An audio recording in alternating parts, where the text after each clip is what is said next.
Esta historia me persigue hasta el día de hoy, más de 20 años después de que sucediera.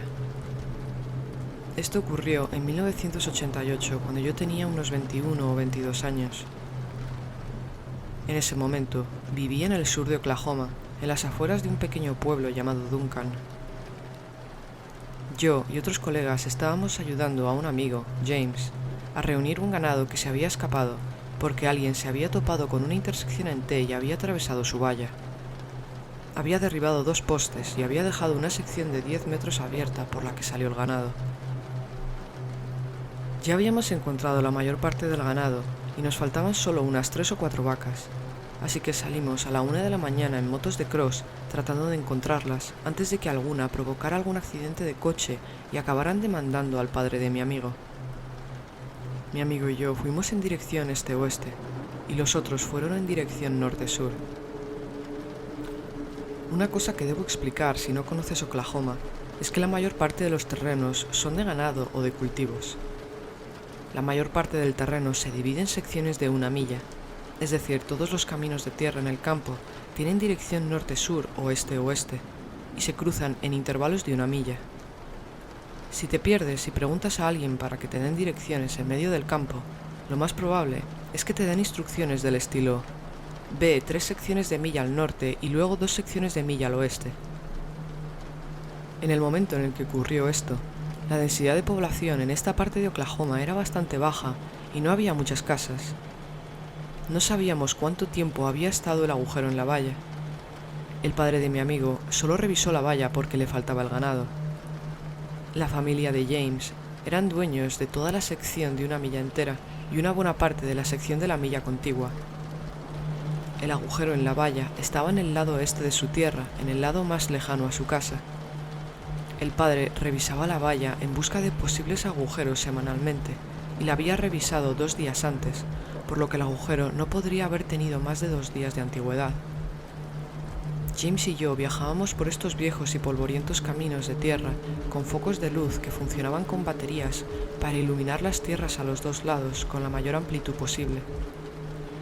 Nos parábamos en todos y cada uno de los pequeños puentes de madera que había y mirábamos para ver si había vacas abajo junto al agua.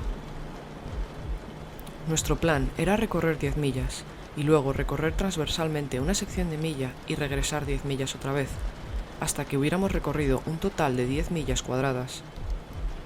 Luego íbamos a hacerlo todo de nuevo, pero en los caminos norte-sur en lugar de los caminos este-oeste. Si tuviera que trazarlo en un mapa, sería una cuadrícula de 10 por 10. Llevábamos buscando desde algo antes de las 9 de la noche, justo cuando estaba oscureciendo, y ya habíamos recorrido 10 millas y unas 3 millas en transversal. Estábamos en un camino lleno de baches y nos dirigíamos hacia el sur hasta la siguiente intersección, donde giraríamos hacia el este nuevamente. La tierra aquí tenía demasiadas colinas para ser cultivada, por lo que se había dejado abandonada durante por lo menos 30 años. Los dos estábamos familiarizados con este terreno, ya que cazábamos y pescábamos aquí. Esta sección de 1 milla y las siguientes 2 eran básicamente completamente salvajes. Al final de esta sección de 1 milla, el camino era un callejón sin salida, pero teníamos que revisarlo y dar la vuelta. Acabábamos de dar la vuelta hacia el este, cuando vimos algo ardiendo en la siguiente colina. Los incendios de pasto son extremadamente peligrosos y pueden salirse de control en cuestión de minutos, por lo que fuimos para allá para ver qué era. Cuando llegamos a la cima de la colina, vimos que el fuego en realidad estaba en medio del camino de tierra. Cuando llegamos a él, encontramos que era un sofá reclinable que estaba en llamas. Era un sillón reclinable azul tipo Lazy Boy. Nos detuvimos y le echamos tierra hasta apagar el fuego. James y yo nos preguntamos qué clase de idiota haría esto, y lo extraño que era al mismo tiempo. Satisfechos de que el fuego se hubiera extinguido, volvimos a montar en nuestras motos y dejamos atrás el sillón reclinable, dirigiéndonos al final de la sección de milla. Encontramos una de sus vacas al pie de la elevación, unos 30 metros camino abajo. Estaba tirada, con una mitad dentro del camino y otra mitad fuera. La habían degollado y yacía allí con los ojos abiertos y la lengua colgando. Había sangre por todas partes. Mientras lo mirábamos y tratábamos de averiguar qué había sucedido, James dijo: Oye, mira esto. Me mostró dónde había estado goteando la sangre de la vaca a unos 3 metros de distancia. Había huellas de zapatos ensangrentadas en el camino. Era solo parte de una huella de zapato, pero se notaba que era una huella de una bota. Encontramos 2 más cuando buscamos más a fondo. En ese momento, los pelos de la nuca se me erizaron y de repente sentí frío. Miré a James y por su cara y sus ojos estaba claro que él también pensaba que algo malo estaba sucediendo. Pensamos en volver, pero sabíamos que nos echarían la bronca si no chequeábamos si había algo más. Finalmente, en vez de conducir, decidimos caminar con las motos el resto del camino hasta el final, que era un callejón sin salida, por si acaso hubiera algo allí. No queríamos que se escucharan los motores de nuestras motos. Estaba en la base de la última colina y comenzamos a subir por el otro lado. Mi corazón latía a 1000 por hora y tenía la boca seca como el algodón. Era casi imposible de tragar. Entonces noté que había blanco en el camino rodeando la valla. Miramos y había un rastro de un polvo blanco que comenzaba a unos 15 metros detrás de nosotros y continuaba hacia arriba de la colina. Cogí un poco con las manos y lo toqué con la lengua. Parecía sal. Qué raro que hubiera sal aquí en medio del campo. ¿Se le habría caído a alguien? Pero no veía cómo. Era un rastro intermitente, en espacios uniformes, separados como 1 metro uno de otro. Mientras yo seguía con la mirada en el rastro de sal, James dijo de repente: «Hay otro incendio». Y fue en ese momento que pude olerlo. Pero lo que olí no era ese olor de humo normal, era como si alguien le hubiera agregado incienso. Le pregunté a James si podía oler eso y me dijo que sí. Le dije que no me gustaba nada lo que estaba pasando y que me daba igual quedar mal con su padre y sus hermanos. Teníamos que irnos de allí. James estaba de acuerdo conmigo, pero dijo que teníamos que ver qué estaba pasando y que se estaba quemando. Ambos hablábamos a susurros y ambos nos temblaba la voz del miedo. Comenzamos a subir la colina y yo pensaba con cada paso que íbamos a morir o algo peor. Cuando estábamos llegando a la cima, estaba petrificado del miedo y le empecé a hablar a James, pero él me hizo callar y me dijo que escuchara. Se podían oír voces. Cuando llegamos a la cima de la colina y pudimos ver el fondo donde se detenía el camino, vimos a un grupo de unas 10 personas de pie alrededor de otro sillón reclinable que estaba en llamas. Todos ellos vestían una especie de togas o túnicas oscuras que nunca había visto antes. Nos daban la espalda y pasaban un gran cántaro entre ellos. Desde nuestro punto de vista no podíamos ver bien lo que había dentro de la jarra, pero se podía ver claramente que era algo oscuro. De repente se me vino a la mente la vaca degollada y no me la podía quitar de la cabeza. Cada uno de ellos tomaba un sorbo y lo escupía al fuego. Esto continuó hasta que la jarra estuvo vacía. Todo el tiempo, todos decían algo al unísono. Apenas podíamos entender lo que se decía, excepto alguna palabra ocasional como «te rogamos», «padre» o «escúchanos». Recuerdo que cambiaban sus tonos de manera rítmica con énfasis en la última palabra. James y yo nos paramos en la cima de esa colina petrificados con nuestras bocas colgando abiertas de par en par. Había una pequeña mesa plegable instalada a un lado y un poco detrás de ellos. Después de que se acabara el líquido de la jarra, un hombre se volvió, colocó la jarra sobre la mesa y tomó lo que parecía una gran barra de pan. Justo cuando se estaba volviendo hacia el fuego, nos vio. Nos gritó y dejó caer la barra de pan y comenzó a correr en nuestra dirección. Los demás se dieron la vuelta y lo siguieron de inmediato corriendo. Eso fue todo el estímulo que necesitábamos. Era hora de irse. Dimos la vuelta a nuestras motos y procedimos a arrancarlas. James arrancó su moto con una fuerte patada y salió, pero yo me las arreglé para perder el equilibrio y cuando di la patada para arrancar la moto cayó de lado conmigo. Parece todo salido de una película, pero esta es una historia real. En ese momento estaba al borde del pánico y respiraba con respiraciones cortas y ásperas. Volví a levantar la moto e intenté arrancarla, pero no arrancó. Pensé en correr, pero estábamos en medio de la nada y ellos podrían alcanzarme. Finalmente comencé a empujar la motocicleta colina abajo y salté sobre ella.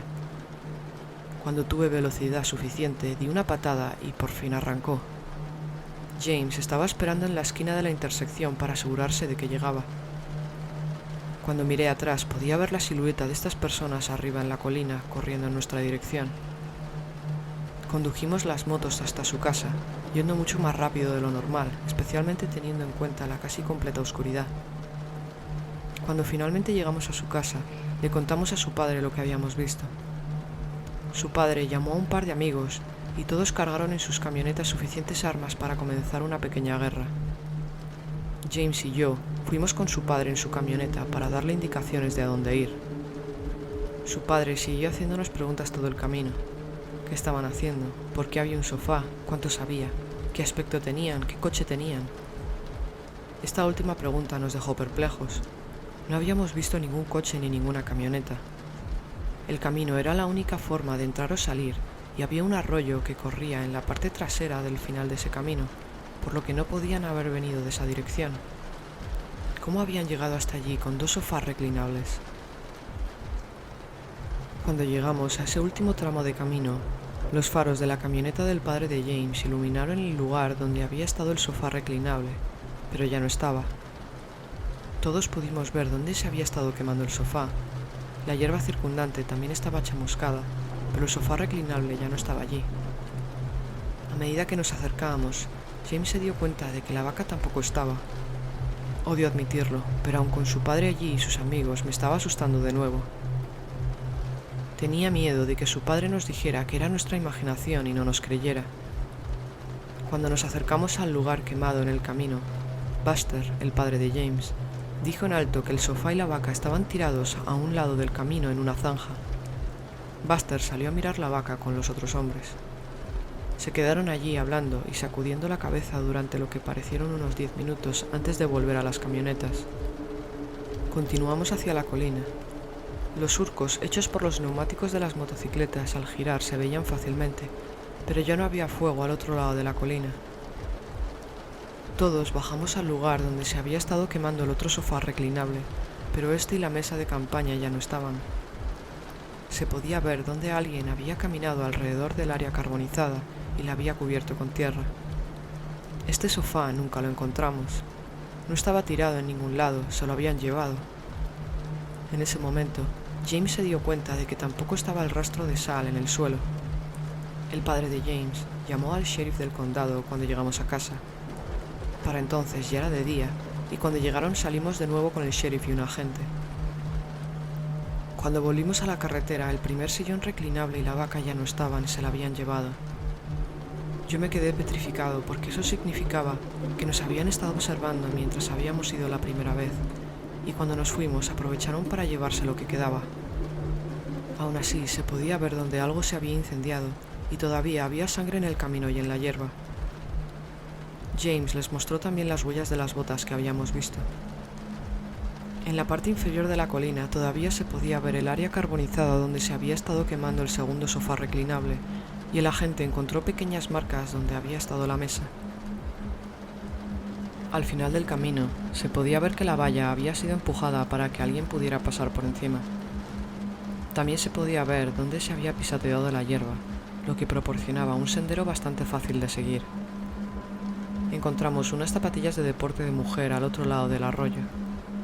Se podía ver dónde alguien había trepado por la orilla al otro lado del arroyo. Seguimos el sendero todo el camino a través del campo hasta el siguiente camino de tierra. Una vez más, la valla estaba empujada para poder pasar por encima, pero esta vez había un trozo de material que parecía un pañuelo rojo atrapado en él. Había marcas en el camino donde 2 o 3 coches diferentes habían patinado sus ruedas cuando se fueron. Las otras 4 vacas fueron encontradas en la dirección opuesta a donde James y yo fuimos. El padre de James presentó una denuncia formal con la policía por la vaca perdida. Nunca encontraron los sofás reclinables ni la vaca degollada.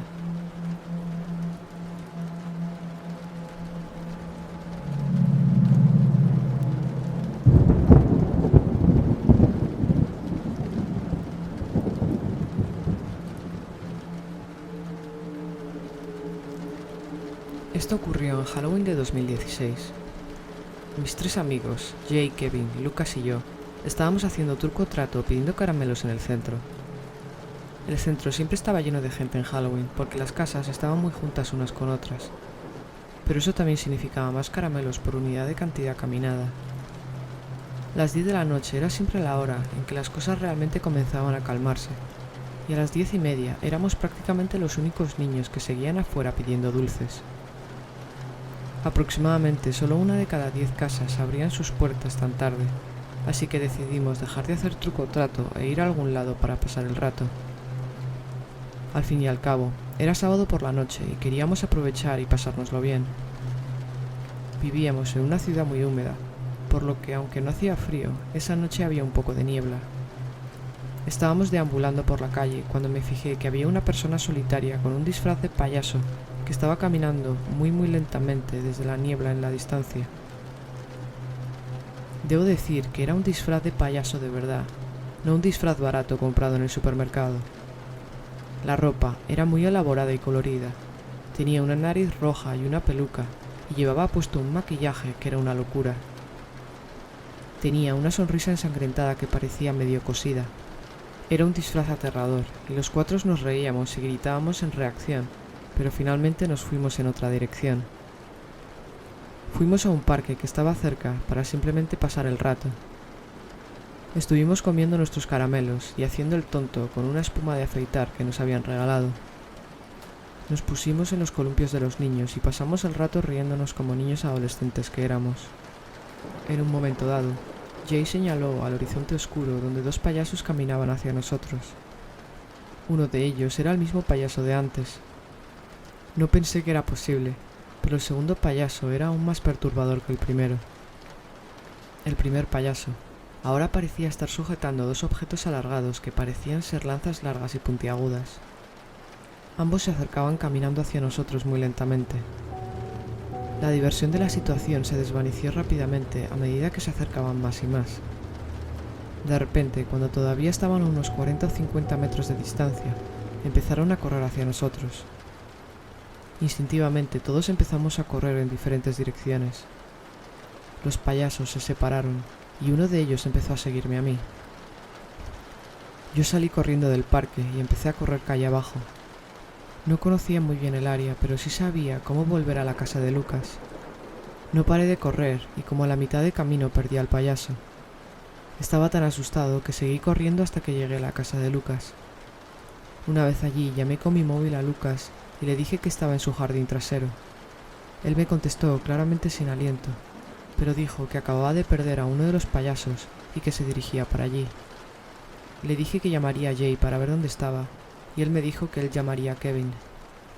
Afortunadamente, Jay respondió después del primer tono y no sonaba tan asustado porque no estaba siendo perseguido. Le dije que acababa de hablar con Lucas y que viniera a su casa, que era donde estaba yo. 10 minutos después, los 4 estábamos en el patio trasero de la casa de Lucas hablando de lo que acababa de pasar. Nos reímos mucho ahora que había terminado todo y estábamos a salvo los 4, pero se notaba la ansiedad en el ambiente porque ninguno dejábamos de comer caramelos. Kevin decidió irse a casa mientras Jay, Lucas y yo decidimos quedarnos para jugar a videojuegos en la Xbox de Lucas. Era como medianoche cuando Jay miró por la ventana y de repente, sin decir nada, se agachó y dijo que apagáramos la televisión. Cuando le preguntamos por qué, dijo que había un payaso afuera en la ventana. No le creí, así que fui a mirar por la ventana. Jay me gritó que no lo hiciera, pero era demasiado tarde. Cuando miré por la ventana había uno de los 2 payasos que nos había perseguido parado afuera de la casa mirándome fijamente a través de la ventana. Cerré las cortinas y le dije a Lucas que era verdad, que uno de los payasos de antes estaba fuera. Sus padres no estaban en casa, así que estábamos solos. Apagamos las luces y la televisión y subimos a la habitación de Lucas.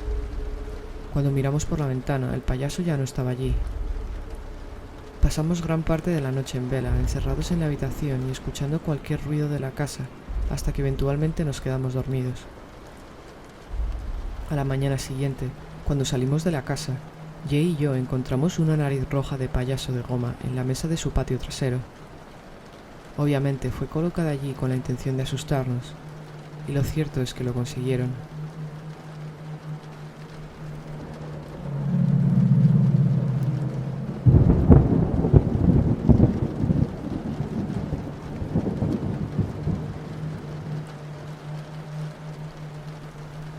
Halloween solía ser de mis fiestas favoritas. Ahora simplemente me lo paso bien cuando tengo una fiesta decente a la que ir. Soy un hombre de 26 años. En el año 2018, cuando estaba en el último año de la universidad, mi amiga Tracy iba a organizar una gran fiesta de Halloween en la casa de su hermandad universitaria. Me dijo que podía traer como mucho a un amigo, porque no querían demasiados extraños en la fiesta, así que invité a mi mejor amigo Cody. Cody y yo lo dejamos todo para el último minuto, y más aún cuando se trata de disfraces de Halloween. El día de la fiesta todavía no teníamos ningún disfraz ninguno de los dos. Ese día, Cody tenía que trabajar hasta tarde y terminaría un poco antes de empezar la fiesta, por lo que me pidió que le comprara yo un disfraz y luego me daría el dinero que me hubiera costado. Corrí a la tienda de disfraces más cercana a mi casa. Elegí un disfraz de Waldo para mí y un disfraz de Superman para Cody. Los dos eran los disfraces más baratos que tenían. Todo iba bien hasta que llegué al cajero. Estaba hablando por teléfono con Cody y le conté sobre el disfraz que le había cogido y le estaba contando los detalles sobre la fiesta. Le dije que hermandad universitaria era la de la fiesta y le dije la dirección. Luego él me convenció de que lo recogiera en lugar de encontrarnos allí porque así llegaríamos antes. Todo esto lo estaba hablando mientras el cajero de la tienda no me apartaba la mirada. Era un tipo que era decentemente mayor que yo. Con las entradas que tenía, era difícil saber si tenía 30 y muchos o 40 y pocos. Tenía gafas de pasta y tenía una constitución delgada y una presencia un tanto incómodo cuando pasaba los artículos por el cajero. De repente se dirigió a mí y me dijo que sonaba que iba a ser una buena fiesta. Me reí entre dientes y dije que sí. Luego comenzó a preguntar más detalles, como si fuera una fiesta con invitación abierta, e hizo un comentario de si habría muchas chicas. Le dije que era una fiesta privada con invitación cerrada y que apenas había recibido una invitación yo mismo. Él asintió con la cabeza, luego me estrechó la mano y se presentó como Mike, así que yo hice lo mismo y le dije que mi nombre era Sean y me fui. Fue un poco raro, pero no pensé nada al respecto. Cerca de la hora de la fiesta, fui a recoger a Cody y llegamos a la fiesta sobre las 10 de la noche. Cuando aparcamos el coche ya podíamos oír la música. Sonaba fuerte adentro y había varios grupos de personas entrando a la casa antes de nosotros. En la puerta, una chica nos preguntó a quién conocíamos allí y le dije que a Tracy y nos dejó entrar. Entramos en un enorme salón. La música estaba a todo volumen, todas las luces estaban atenuadas y había decoraciones de Halloween por todas partes. Cuando llegamos, la fiesta ya estaba llena de gente bebiendo. Vimos a Tracy y nos quedamos con ella un rato. Jugamos a beer pong y otros juegos de beber y de emborracharte. Era una buena fiesta y había un buen ambiente, pero en un momento dado hubo una conmoción en el frente de la casa. Cody, Tracy y yo y algunos otros caminamos hacia allí y la chica en la puerta comenzó a decir que dónde estaba Tracy. Ella se acercó y la chica le preguntó que quién era Sean. Le dije que era yo y entonces ella me preguntó que quién era ese tipo tan raro que había invitado. Yo estaba confundido y le pregunté que de quién me estaba hablando. Ella describió a un hombre mayor con un disfraz de vaquero, con un bigote falso y unas gafas de pasta. Al parecer, había tocado de manera inapropiada a una de las chicas y había intentado llevarla a una habitación separada y ella gritó pidiendo ayuda. Inmediatamente, el hombre se fue corriendo con algo en su bolsillo. Ninguna persona lo persiguió porque no sabían qué pasaba. Pensé en el cajero de la tienda de disfraces y les conté a todos lo que había pasado. La gente se quedó bastante asustada y repugnada con la situación. La fiesta continuó, pero fueron mucho más cautelosos acerca de a quién dejaban entrar. Incluso consideré llamar a la policía por un segundo, pero al final no lo hice. Todo esto realmente mató el ambiente, y no nos quedamos mucho más después de eso. En total, probablemente estuvimos en la fiesta durante un par de horas como máximo, y nos fuimos un poco después de la medianoche. Cuando arranqué el coche para irnos, me fijé que había un coche que estaba aparcado un poco más abajo en la calle que también arrancó y comenzó a seguirnos mientras conducía hacia la casa de Cody. Cody y yo estábamos seguros de que tenía que ser él, ya que había hecho los mismos giros que nosotros. Decidí detenerme en el arcén de la carretera para ver qué hacía. Al fin y al cabo, no quería guiarle hasta la casa de Cody. El coche se detuvo por unos segundos y luego pisó el acelerador y salí de allí patinando ruedas. Cuando nos pasó, me fijé bien y vi al mismo hombre con las gafas de pasta que trabajaba en la tienda de disfraces. Decidí no dejar a Cody en la puerta de su casa por precaución y en vez le dejé al final de la calle. Cuando me fui de su casa, estaba observando atentamente mi entorno y debido a eso noté un coche que me seguía no muy lejos con las luces apagadas, que parecía el coche de antes. Cuando llegué a una carretera principal, una vez más me detuve en el arcén y esperé a ver qué hacía el otro coche. El coche se detuvo unos segundos detrás de mí en la distancia, y un poco después encendió las luces y pisó el acelerador yéndose en el carril más alejado de la izquierda. En este momento estaba conmocionado y conduje a casa lo más rápido que pude mientras estaba seguro de que no me seguía nadie. Al día siguiente llamé a la tienda de disfraces e informé de lo que había pasado con el cajero. Me agradecieron la información, pero nunca volví a esa tienda, así que no supe si al final lo despidieron o no. Mirando hacia atrás, me pregunto si debería haber hecho una denuncia en la policía. No tengo idea de qué podría haber querido de mí, pero de cualquier manera estoy contento de que no descubriera dónde vivía.